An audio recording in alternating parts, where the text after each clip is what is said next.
অনেকে মজক ভুনা করে, অনেকে মজক খাটা খাট। আজকে আমি মজক বাটা ভুনা করব। কিভাবে? সাথে থাকেন, দেখতে পারবেন। হ্যালো এভরিওয়ান, কেমন আছেন সবাই? আশা করি ভালো আছেন। আবারও চলে আসলাম নতুন একটা ভিডিও নিয়ে।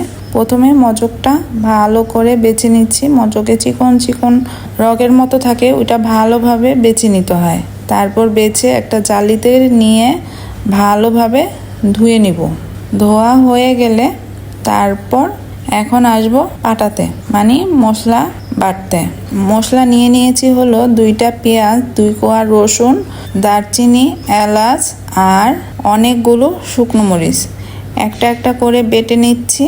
রসুনটা বাটতে গিয়ে একটা রসুন হারিয়ে গিয়েছে, ওইটাকে আর খুঁজে পেলাম না। মনে হয় টিভিতে নিউজ দিতে হবে, তাই আরেকটা রসুনের কোয়া নিয়ে নিয়েছি। তারপর হলো গরম মশলাটাও ভালোভাবে বেটে নিব।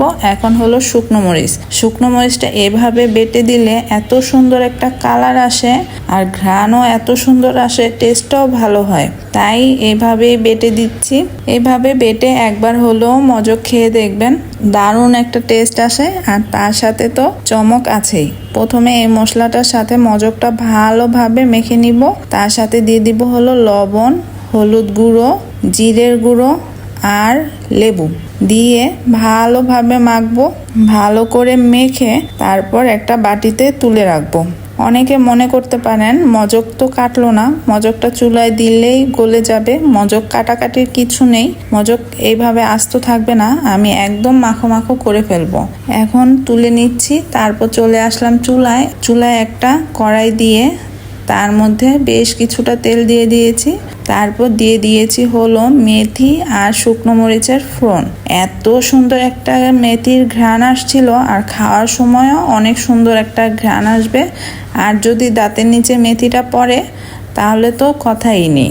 তারপর মেথি আর শুকনো মরিচটা ভাজা হয়ে গেলে তারপর দিয়ে দিব মেখে রাখা মজক, দিয়ে ভালো করে ভাজা ভাজা করে নিব। ভাজা ভাজা যখন হয়ে আসবে তখন অল্প কিছুটা পানি দিয়ে দিব। ওইভাবে ভাজা ভাজা খাওয়া যাবে না, কারণ তখনও কাঁচা ভাবটা থেকে যায়। তাই অল্প একটু পানি দিয়ে আবারও নেড়ে চেড়ে ভালোভাবে পানিটা শুকিয়ে নিতে হবে। যখন একদমই ভাজা ভাজা আর শুকনো শুকনো হয়ে আসবে, একদম ভর্তার মতো, তখন নামিয়ে ফেলবেন। তখন নামিয়ে ফেললেই হয়ে যাবে মেথি ফোড়ন দিয়ে মজক।